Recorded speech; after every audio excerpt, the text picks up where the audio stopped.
사도행전 22장. 형제들과 어르신 되시는 동포 여러분, 이제 내가 해명하는 것을 잘 들어주시기 바랍니다. 그들은 바울이 히브리 언어로 말하는 것을 듣고는 이내 조용해졌습니다. 그러자 바울이 계속 말했습니다. 나는 길리기아 지방의 다소에서 태어난 유대 사람이지만 이 도시에서 자랐습니다. 나는 가말리엘의 지도 가운데 우리 조상들의 율법으로 엄격한 훈련을 받았고 오늘 여기 모인 여러분 못지않게 하나님께 대한 열심이 있었습니다.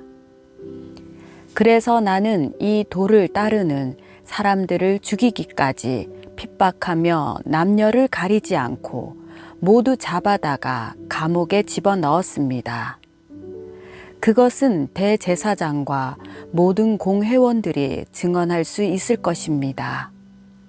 나는 심지어 그들로부터 다메섹에 있는 형제들에게 보낼 공문을 얻어냈고 그곳에 있는 신자들을 붙잡아 예루살렘으로 데려와 처벌받게 하려고 다메섹으로 떠났습니다.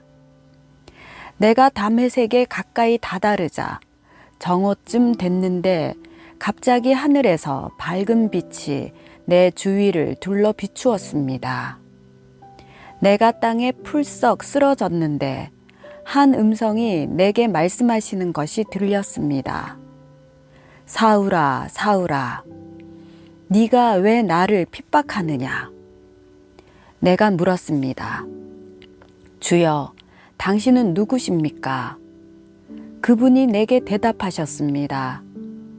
나는 네가 핍박하는 나사렛 예수다. 나와 함께 있는 사람들은 빛은 보았지만 내게 말씀하시는 분의 음성은 알아듣지 못했습니다. 내가 물었습니다. 주여, 제가 어떻게 해야 합니까? 주께서 말씀하셨습니다. 일어나 다메섹으로 들어가거라. 거기서 네가 할 일을 모두 일러줄 것이다. 그 빛의 광채로 인해 내 눈이 멀게 돼 함께 있던 사람들이 내 손을 잡고 다메섹으로 데려다 주었습니다. 그곳에 아나니아라는 사람이 살고 있었습니다. 그는 율법을 잘 지키는 경건한 사람으로 다메섹에 사는 모든 유대 사람들에게 깊은 존경을 받고 있었습니다. 그가 나를 찾아와 내 곁에 서서 말했습니다. 사울 형제, 다시 눈을 뜨시오. 바로 그 순간 나는 눈을 떠 그를 볼 수 있게 됐습니다. 그러자 아나니아가 말했습니다.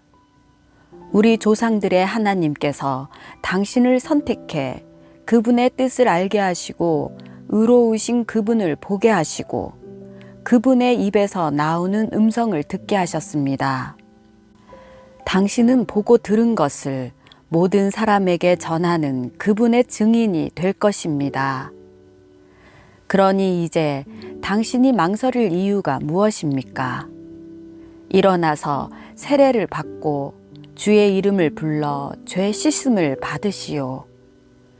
그 후 내가 예루살렘으로 돌아와 성전에서 기도하고 있을 때였습니다.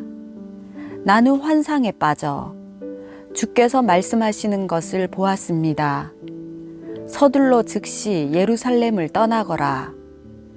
이곳 사람들은 네가 나에 대해 증언해도 받아들이지 않을 것이다. 내가 대답했습니다. 주여, 이 사람들은 내가 여러 회당들을 돌아다니며 주를 믿는 사람들을 감옥에 가두고 때렸다는 것을 압니다. 그리고 주의 증인 스데반이 피 흘릴 때 나도 그곳에 서서 그 일에 찬성하고 그를 죽이던 사람들의 옷을 지켜주었습니다. 그러자 주께서 내게 가거라, 내가 너를 저 멀리 이방 사람들에게 보낼 것이다 라고 말씀하셨습니다. 사람들은 바울의 말을 이 대목까지 듣고 있다가 소리 높여 외쳤습니다. 저 사람을 세상에서 없애버리자. 저런 놈은 그냥 살려둘 수 없다.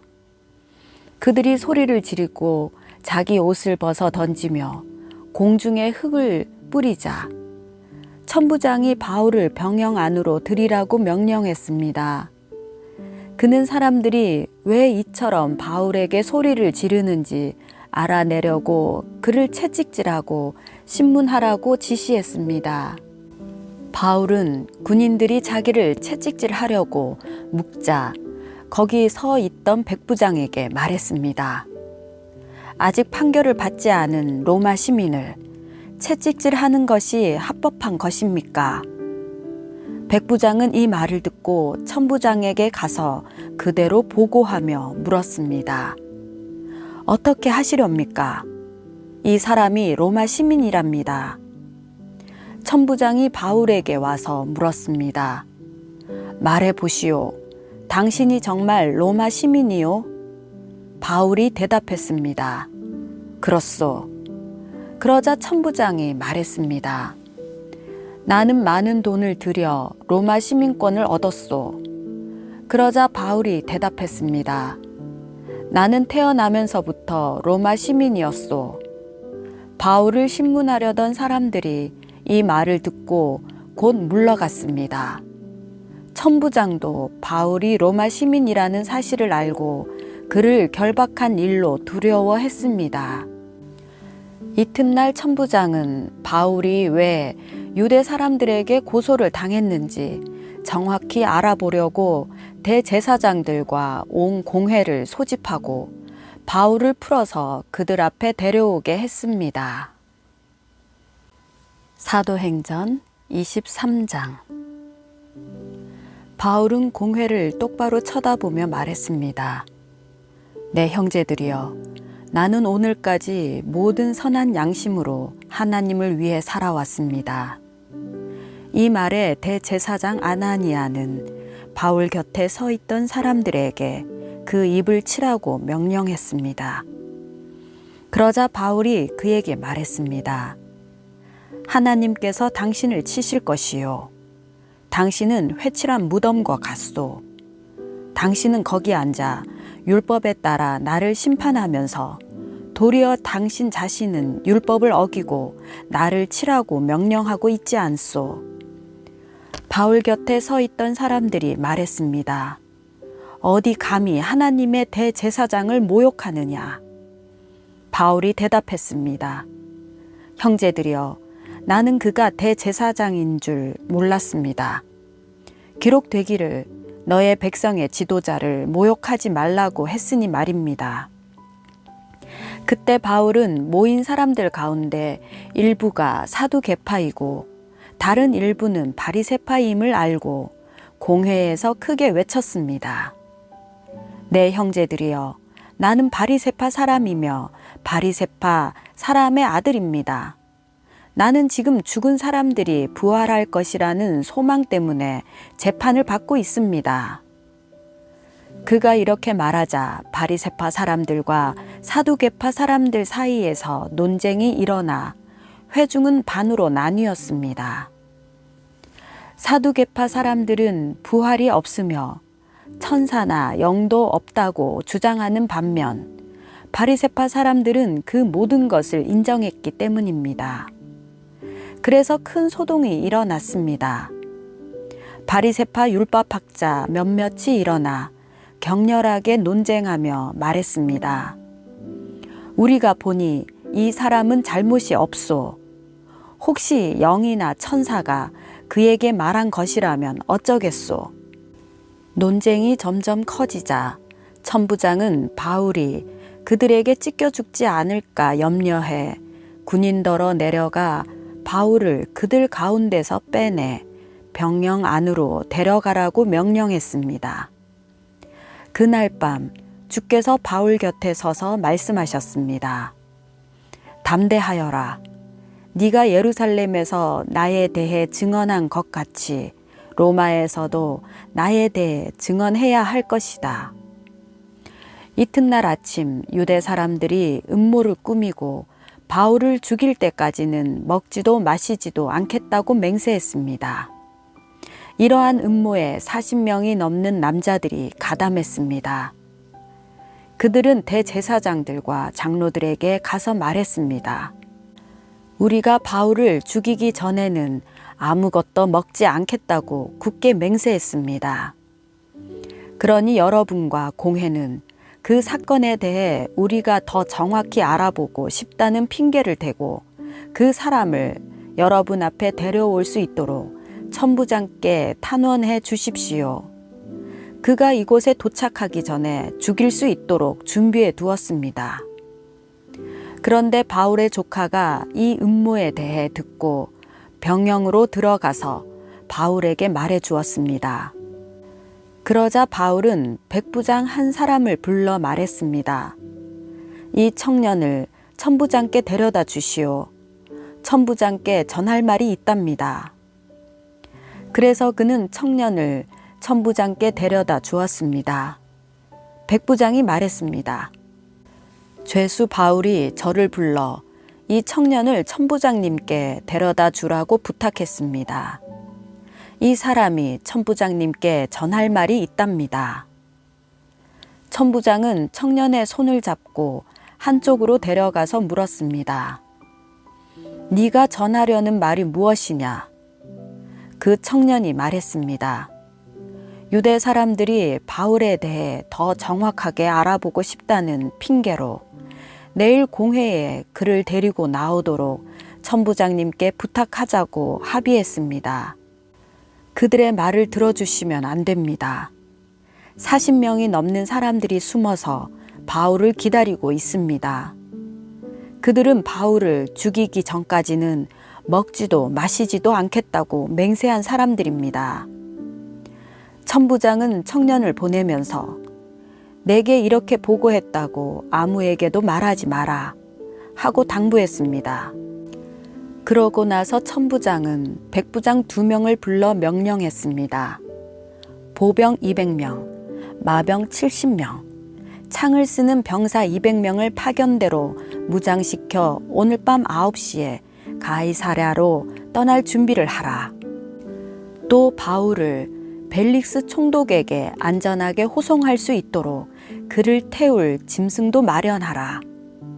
그러고 나서 천부장은 이렇게 편지를 썼습니다.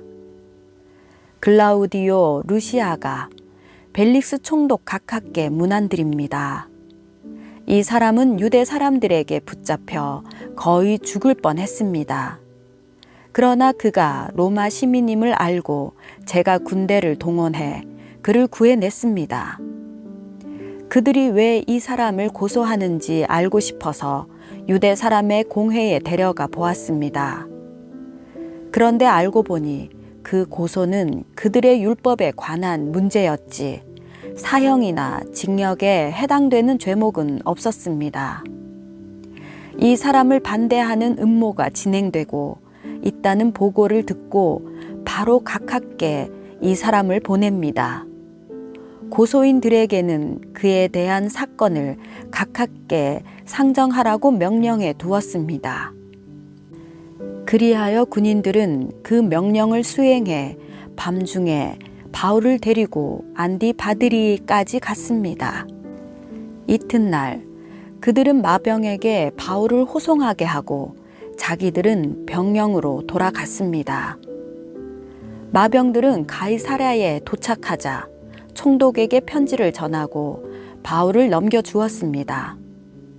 총독은 편지를 읽어본 뒤 그에게 어느 지방 출신이냐고 물었습니다. 길리기아 출신임을 알게 된 총독은 바울에게 말했습니다. 너를 고소하는 사람들이 이곳에 도착하는 대로 너의 변명을 듣도록 하겠다. 그러고 나서 그는 바울을 헤롯의 관저에 가두어 지키라고 명령했습니다. 사도행전 24장. 5일이 지나자 대제사장 아나니아가 몇몇 장로들과 더둘로라는 변호사를 데리고 가이사랴에 내려왔습니다. 그들은 총독 앞에서 바울을 고소했습니다. 바울이 불려 나오자 더둘러가 그 사건을 벨릭스 앞에 고소해 말했습니다. 우리는 각하의 다스림 아래서 오랫동안 태평성대를 누리고 있습니다. 각하의 성견 지명은 이 나라의 개혁을 가져다 주었습니다. 벨릭스 각하, 저희는 언제 어디서나 이것에 대해 깊은 감사를 드리고 있습니다. 이제 더 이상 각하께 폐가 되지 않도록 간단히 말씀드리겠으니 각하께서는 관영을 베푸셔서 저희 말을 들어주시기 바랍니다. 저희가 알아보니 이 사람은 전염병 같은 사람으로 온 세상에 퍼져 있는 유대 사람들 가운데 폭동을 일으키는 사람입니다. 그는 나사렛 이단의 우두머리이며 심지어 성전까지 더럽히려고 했습니다. 그래서 저희가 붙잡은 것입니다. 각하께서 직접 조사해 보시면 저희가 고소하는 이 모든 내용이 사실임을 아시게 될 것입니다. 다른 유대 사람들도 이것이 사실임을 주장하며 이 고소를 지지했습니다. 총독이 바울에게 말하라고 손짓하자 바울이 대답했습니다. 저는 각하께서 몇 년 동안 이 나라의 재판관이셨던 것을 알고 이제 기쁜 마음으로 제 자신을 변호하고자 합니다. 제가 예배를 드리러 예루살렘에 올라간 지 12일밖에 되지 않은 것을 각하께서 조사해 보시면 쉽게 아실 수 있습니다. 저를 고소한 사람들은 제가 성전에서 누구와 언쟁을 한다거나 회당이든 그 밖의 도시 안 어떤 곳에서도 군중을 선동하는 것을 본 일이 없습니다. 그러니 그들은 자기들이 지금 고소한 내용을 각하께 충분히 증명할 수 없는 것입니다. 그러나 제가 각하께 이것을 시인합니다. 저는 이 사람들이 이단이라고 말하는 그 도를 따라 우리 조상의 하나님을 섬기며 율법과 예언서에 기록된 모든 것을 믿습니다. 또 이 사람들과 마찬가지로 하나님께 같은 소망을 두고 있으니 그것은 의인과 악인의 부활이 있을 것이라는 것입니다. 그렇기 때문에 저는 하나님과 사람 앞에서 항상 거리낄 것 없는 양심을 지니려고 애쓰고 있습니다. 저는 제 민족에게 구제금을 전달하고 예물도 드리려고 여러 해 만에 예루살렘에 왔습니다. 이들은 제가 성전에서 정결 의식을 행하고 예물 드리는 것을 보았습니다. 그때 제 주위에는 군중도 없었고 저는 어떤 소란에도 개입되지 않았습니다. 그 자리에는 다만 아시아 지방에서 온 몇몇 유대 사람들이 있었는데 만약 저를 고소할 일이 있었다면 그들이 직접 고소 내용을 들고 여기 각하 앞에 와 있어야 할 것입니다. 그렇지 않다면 여기 있는 이 사람들이라도 제가 유대 공회 앞에 섰을 때 무슨 죄목을 발견했는지 말해야 할 것입니다. 저는 다만 이 사람들 앞에 서서 내가 오늘 여러분 앞에 재판을 받는 것은 죽은 사람의 부활에 대한 문제 때문이다 라고 한마디 외쳤을 뿐입니다. 그러자 그 도에 대해 익히 잘 알고 있었던 벨릭스는 루시아 천부장이 오면 그때 판결하겠다 라고 말한 뒤 재판을 연기했습니다. 벨릭스는 백부장에게 명령해 바울을 지키되 그에게 어느 정도 자유를 주고 필요한 것을 그의 친구들이 가져다 주는 것도 허락하라고 했습니다. 며칠 뒤 벨릭스는 유대 사람인 아내 드루실라와 함께 나타났습니다. 그는 바울을 불러들여 그리스도 예수를 믿는 믿음에 관해 바울이 설명하는 것을 들었습니다. 바울이 정의와 자기 절제와 다가올 심판에 대해 설명하자 벨릭스는 두려워하며 말했습니다. 이제 됐다. 가도 좋다. 내가 편한 시간에 다시 부르겠다. 동시에 그는 혹시 바울이 자기에게 뇌물을 바치지 않을까 하는 바람에서 바울을 수시로 불러들여 함께 이야기를 나누었습니다. 2년이 지난 후 벨릭스의 뒤를 이어 보르기오 베스도가 총독이 됐습니다. 그러나 벨릭스는 유대 사람들에게 환심을 사려고 바울을 그대로 감옥에 내버려 두었습니다.